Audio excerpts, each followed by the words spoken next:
Welcome to Reread, where today I am reviewing the first book, The Paradise Snare, from AC Crispin in her Han Solo trilogy.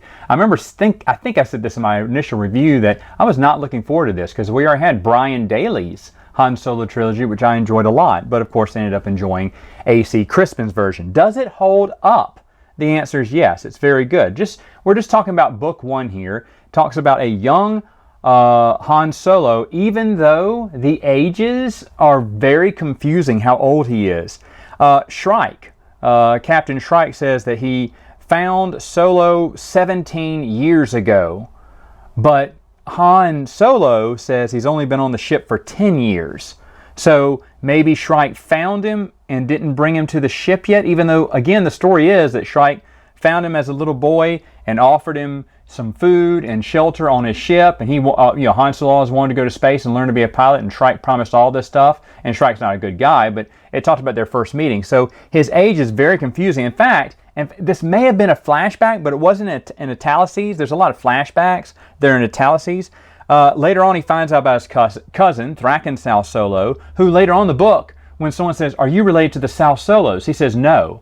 But he doesn't say that because he didn't want anyone to, he didn't like Thraken, so he didn't want to associate himself with those distant cousins. It's really weird. Like he does have cousins, he is related to them, yet when asked directly with no reason why he should lie, he says no.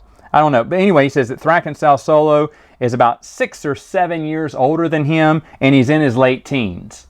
Wait a minute, I thought Han was 17. Like I said again, Han's specific age, and I don't remember this. I guess I just didn't read too much into it, but I was trying to find an age for him, and I got conflicting things on how old he is. But it says, oh wow, he's 6 or 7 years older than me. He should be in his late teens. Now, then it goes back to a flashback where he first met Thraken Sal Solo when he was escaping from Shrike, one of the many times he escaped from Shrike. So maybe that whole page or whatever should have been in italices too, because it was in the past, I'm guessing, because at that point, Thraken Sal Solo is the one who's in his late teens, and Han is in his early teens at this point. But she does tie in a lot of EU continuity. A lot of people talk about this for Bantam novices. Wow, there's so much EU continuity. AC Crispin, in the foreword, she thanks a bunch of people who helped her out. She looked for help, whereas Vonda M. McIntyre didn't ask for help completing her novel. AC Crispin asked for help from everyone. Wanted to get their input, what was going on.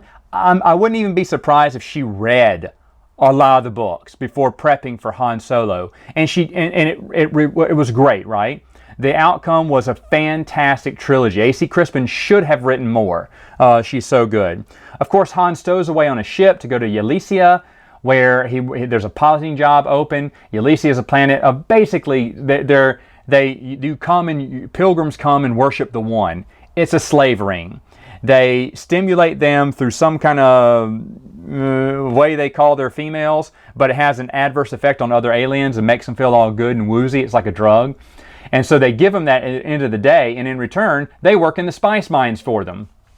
So it's a rook, and Han Solo sees right through it fairly quickly. He experiences what's called the exaltation or whatever, and is like, whoa, that's like a drug. And he says, oh, they're just getting free slave labor is what they're doing. This is where he meets Bria, who's a great character too. He finally breaks Bria out of the, cult thinking that she'll run away with him. He meets, and I totally forgot how awesome a character Mur was. Since there is no Chewbacca yet, Han Solo needs a sidekick. Well, these aliens give him Mur, who is a Tongorian, who basically is serving as his bodyguard, making sure that Han doesn't run off with the spice, right? When he goes on a shipment of spice, he won't go off and sell it and, skip town. The Tongorian's there to make sure everything goes right according to plan, and the Tongorian will not leave him. Well, they become fast friends. The Tongorian Mur speaks some broken English. He's looking for his mate, and he ran out of money, which is why he's there on Ylesia to get a job in the meantime because one of the dead ends led him to that planet, and he ran out of money, and the aliens offered him a job, which he took. Now, again, I just forgotten how great a character he was. I wouldn't have minded. I know Chewie's in the next book and everything, but I wouldn't have minded if Murr would have been his sidekick for all 3 books. He's that good of a character. Really enjoyable. It turns out that his mate was on Ylesia the whole time, just the priest lied to him, which of course makes him break his oath to the priest, and throw in his lot with Han Solo, who he's going to kill, because he knows Han Solo is planning to escape with Bria. But then when Han says, hey, wait, your mate is here, Bria says she thinks she saw someone, and he describes what she looked like to Murr, and Murr's like, oh, it is her. You know, he's been betrayed. So then they escape, and then this is the weird thing that I forgot about. The last 90 pages of the book, they're off the planet and they're just doing stuff. They go to the Tongorian home planet. Murr and his mate get married. Han and Bria spend a lovely day there. It talks about what fun they had. Bria's a recovering addict from not receiving the exaltation every day. And so she's having fun. Then they go to Corellia. I mean, seriously, it's like the book should have ended 90 pages ago. But they go to Corellia. They meet her family, who turns out to be rich. They're so happy to get Bria back. They're kind of judging Han because he doesn't have a job. He has a sketch past. Some of his aliases that when he's been to Corellia before pop up. People recognize him from past swoop bike races he won. Now, of course, this kind of ties in with Dengar. It doesn't say Dengar, but of course, Dengar got himself injured in a swoop race versus a young Han Solo. So AC Crispin checks all the boxes.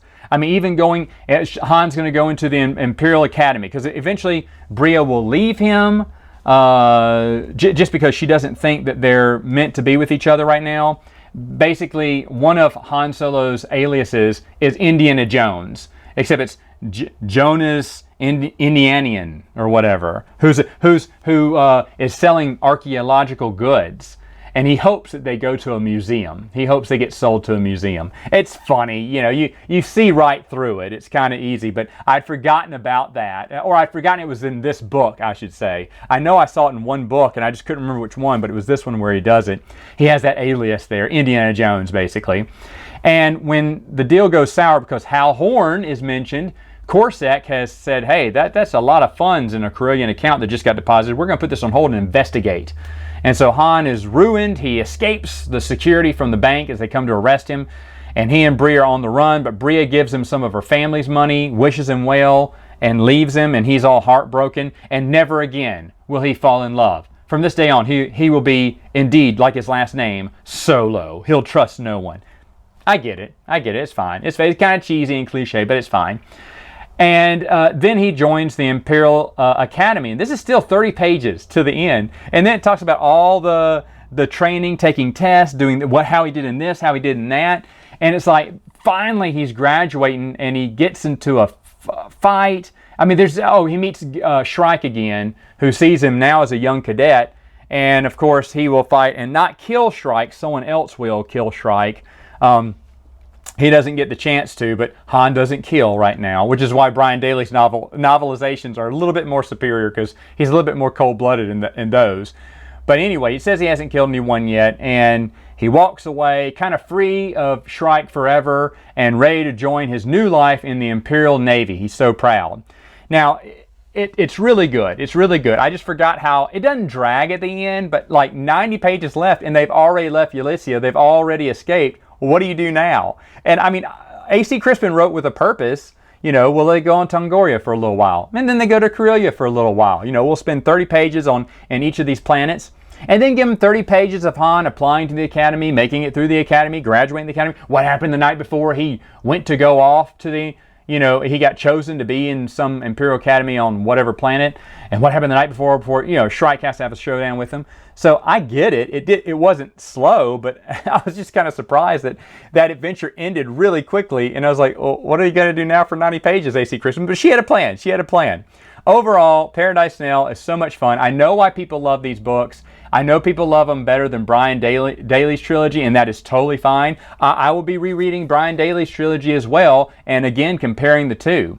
But AC Crispin's book, especially the first one here, which we're focusing on, is great. No doubt about it. All right, folks, that's it for now. See you later.